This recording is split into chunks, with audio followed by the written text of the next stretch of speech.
மக்கள் தேவைகளை நம்ம செய்யறது எல்லாம் பண்ணிக்க முடியும். நானும் ஒரு 6-7 வருஷமா சொல்லிட்டேன், எல்லாருக்கும் லட்டும் கொடுத்துட்டேன். அந்த காவா போவேல வந்து பாருங்க, என் பிள்ளைங்கெல்லாம் நோயா இருக்குது.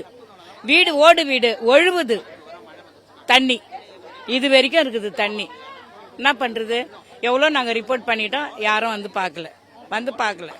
ஆமா, காவால போறதுக்கு அவர் கிளப்புக்காரங்க எடுங்க நாங்க போய் சொன்னாக்கா, இது வந்து கவர்மெண்ட்ல சொன்னா கிளப்புக்காரங்க தான் அப்படின்ட்டாங்க. அதான் அது இது விட வேற என்னங்க வேணும் பிரச்சனை எங்களுக்கு? சொல்லுங்க. தண்ணி போக வசதி கிடையாது, காவா தண்ணி நிக்குது, மழை வந்தா இதுல இருக்கிறோம், வேற இதை விட என்ன வேணும் எங்களுக்கு? ஆமா, நான் சொல்லி பாத்துட்டேன் அவங்ககிட்ட.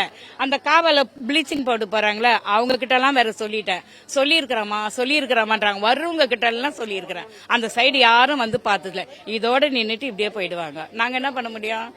இப்ப நீங்க எடுக்கிறீங்க, இந்த அட்ரஸ் எல்லாம் நான் தேடின்னு இருந்தேன், கிடைச்சா போய் சொல்லலான்னு. அவ்வளவு கஷ்டமா இருக்கும் இவங்க வீட்டுல எல்லாம். சின்ன சின்ன குழந்தைங்க எல்லாம்.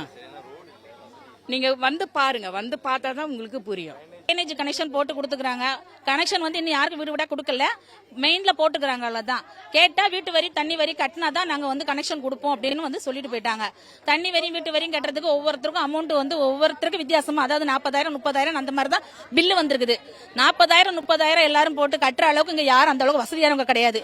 டெய்லி சம்பாதிச்சு டெய்லி சாப்பிட்ற உள்ளவங்க தான், இங்க கூலி வேலை செய்யறவங்க தான் எல்லாருமே இங்க மோஸ்ட்லி இருக்கிறதே. அதனால யாரும் கட்ட முடியாதுன்னு சொன்னனால இப்ப வந்து துணை மேயர் வந்து ஒரு கேம்ப் மாதிரி போடுறோம், 6 மாசத்துக்கு உங்களுக்கு வந்து அமௌண்ட் போட்டு தர மாதிரி பண்றோம், நீங்க 6 டியூவா கட்டுங்க அப்படின்னு சொல்லியிருக்கிறாரு. அது எங்களுக்கு கட்ட முடிஞ்ச அளவுக்கு எங்களுக்கு வந்துச்சுன்னா கண்டிப்பா நாங்க கட்டுவோம்.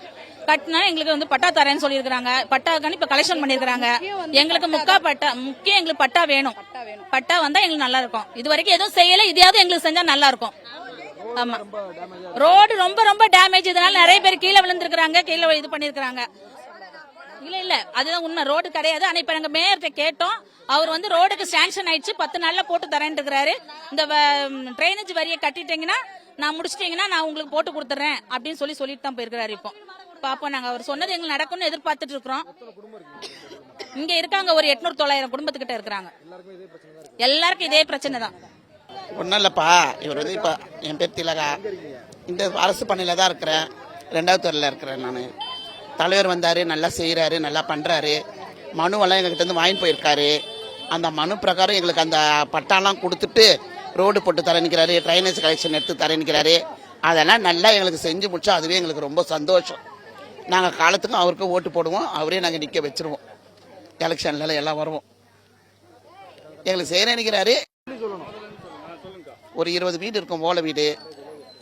அந்த ஓலை வீடு ஒரு கொஞ்சம் கட்டி கொடுக்குறேன்னு சொல்லிக்கிறாங்க. அந்த ஓலை வீடு கட்டி கொடுத்தாங்கன்னா எங்களுக்கு கொஞ்சம் புண்ணியமா இருக்கும்.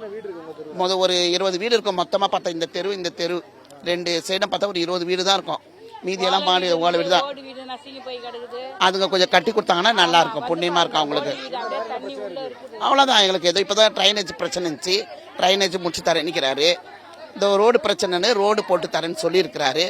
பட்டா எல்லாமே தாங்க இருந்தோம், இப்போ பட்டாவும் எங்களுக்கு தரேன்னு சொல்லிக்கிறாரு. அதெல்லாம் செஞ்சு கொடுத்து முடிச்சிடணும் எங்களுக்கு. அதான் இப்போதான் மகேஷ் அண்ணன் சொன்னார், இந்த வாரத்துக்குள்ளே போட்டு கொடுத்துட்றேன். இப்போ சனிக்கிழமைக்கு மீட்டிங் வைக்கிறேன் நிற்கிறாங்க. மீட்டிங் வச்சு முடிச்ச உடனே இந்த மாதத்துக்குள்ளே ஒரு வாரத்துக்குள்ளே ரோடு போட்டு கொடுத்துட்றேன் நிற்கிறாங்க. ரோட்டில் வந்து மழை வந்தாக்கா தண்ணி போயிடும். இந்த காவாங்க கட்டியிருக்கிறாங்க போயிடும். ஆனால் சந்தல இருக்கிறவங்களுக்கு மழை வந்தாக்கா முட்டி அளவுக்கு தண்ணி நிற்கும். நாங்கள் மழைக்கு நாங்கள் வருஷம் அவஸ்தைப்படுறோம். முட்டி அளவுக்கு வந்தாலும் நாங்கள் ரோட்டுக்கு தான் வர, புள்ள குட்டிங்களை இட்டு நாங்கள் ரோட்டுக்கு தான் வர. துணி கிணி எல்லாமே நஞ்சிடும். எங்களால சமைச்சு சாப்பிட முடியாது. அந்த அளவுக்கு நாங்கள் சந்தல இருக்கிறவங்க எல்லாம் நாங்கள் கஷ்டப்பட்டு இருக்கோம். இன்னமும்